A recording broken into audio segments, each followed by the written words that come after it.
Amém? Versículo 13: e deu a Calebe, filho de Jefoné, Hebrom em herança. Portanto, Hebrom passou a ser de Calebe, filho de Jefoné, o quenezeu, em herança até o dia de hoje, visto que perseverava em seguir o Senhor, Deus de Israel. Dantes o nome de Hebrom era Kiriat Arba. Este Arba foi o maior homem entre os anaquins, e a terra repousou da guerra.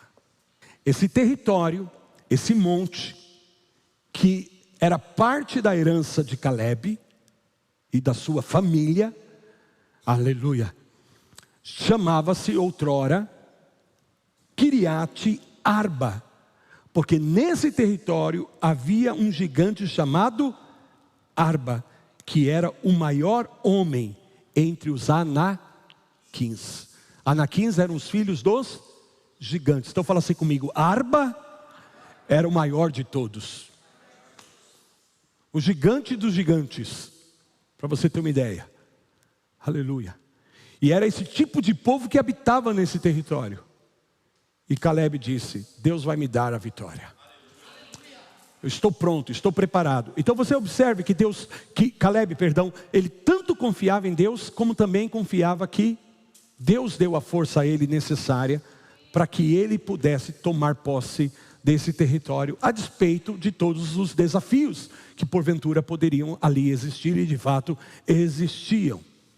Com essa leitura eu quero chamar a atenção de vocês para 4 elementos que eu quero destacar aqui. Primeiro elemento: potencial. Todos nós recebemos de Deus um potencial. Você tem um potencial que foi dado por Deus à tua vida, e você já nasceu com esse potencial. Segundo elemento que eu quero destacar aqui, isso também vem de Deus para nossas vidas: todas as pessoas recebem recursos. Amém? Toda pessoa, todo ser humano tem um conjunto de recursos. Alguns podem ter mais recursos, outros menos, mas todos nós temos, da parte de Deus, um recurso, ou recursos no plural. Terceiro elemento que eu quero destacar nessa leitura, e você precisa tomar nota disso. Terceiro elemento é ambiente. Amém? Todos nós estamos em um ambiente. Nascemos em um ambiente e estamos inseridos em um ambiente. Estão comigo? Alguns em um ambiente mais bonito, outros em um ambiente um tanto quanto menos bonito. Ok? Quarto elemento: todos nós podemos ter uma atitude que nos leva a desfrutar desses 3 primeiros elementos que Deus nos deu aqui: potencial, recursos e ambiente. Amém? O que é potencial? Basicamente, nós até falávamos aqui no VIP esses dias, que potencial é tudo que você pode ser, mas que ainda você não é. Amém? Tudo que você pode ter, mas que você ainda não tem. Tudo que você pode fazer nessa vida, mas você ainda não fez. Em outras palavras, potencial, posso te trazer essa definição aqui, é o poder interior que Deus depositou na sua vida, como um conjunto de habilidades, de talentos, que precisam ser desenvolvidos. Então, você não veio a esta terra senão por um propósito divino, senão por um propósito de Deus. Então Deus coloca em você, no seu interior, o potencial, que é justamente esse poder interior, mas que ele agora precisa sair do nível de potencial para se tornar uma potência. Amém? Então, potencial é algo que pode vir a se manifestar. Potência é quando o potencial se transforma em algo manifestado. É quando você começa a viver aquilo, a manifestar aquilo, porque você, aí é uma palavra na Bíblia, do grego chamado kratos, a palavra poder, porque existe poder dunamis, existe poder exousia, existe poder kratos, que são palavras do grego, que são traduzidas na Bíblia para o português como poder. Porém, cada uma dessas palavras tem um significado um pouco diferente, ainda que possam se relacionar a poder, mas essa palavra kratos, quando ela aparece na Bíblia, é justamente quando esse potencial que Deus colocou na tua vida começa a se manifestar, porque você entra num ambiente, numa situação, num posicionamento aonde você começa a manifestar aquilo. Então isso sai do potencial e passa a ser uma potência na sua vida. Em outras palavras, Caleb tinha o potencial de lidar com esses gigantes. Ele acreditava nisso, amém? Então quando ele começa a tomar essa terra, esta herança, na verdade o potencial passa a ser agora potência, e debaixo desse kratos, desse poder, é que ele expulsa os inimigos e toma essa herança que Deus havia destinado para ele. Então nós vamos passar por situações onde a intenção de Deus é que nessas situações nós possamos desenvolver o nosso potencial para que se torne uma potência. Glória a Deus. Em João capítulo 17, versículo 4, Jesus está orando a oração sacerdotal e ele fala assim com Deus: eu te glorifiquei na terra, tendo consumado a obra que me deste a fazer. Então tudo aquilo que Jesus precisava fazer, ele precisava de poder para fazer essas coisas.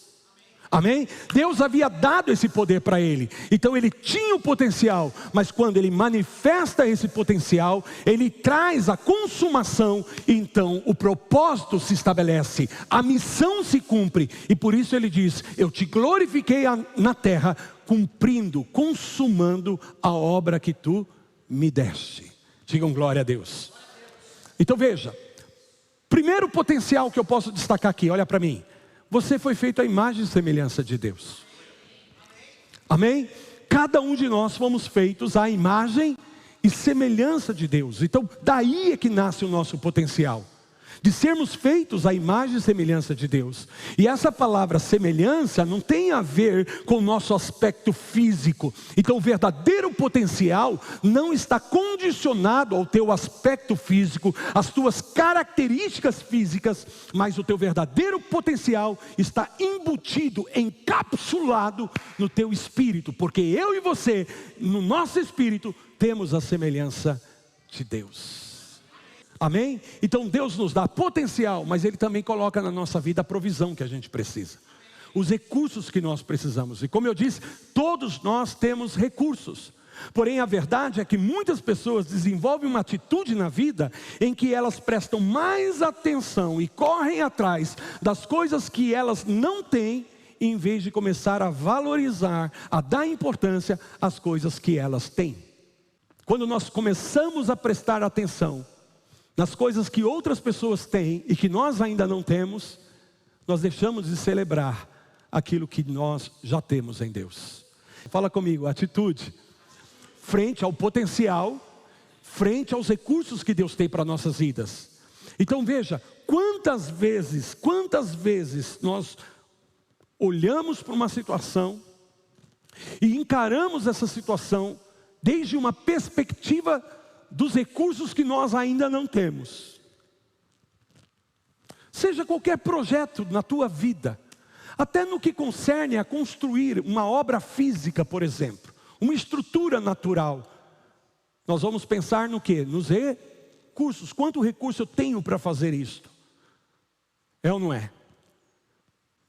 Porém, se a gente olhar para o projeto, muitas vezes o projeto é maior do que os nossos recursos.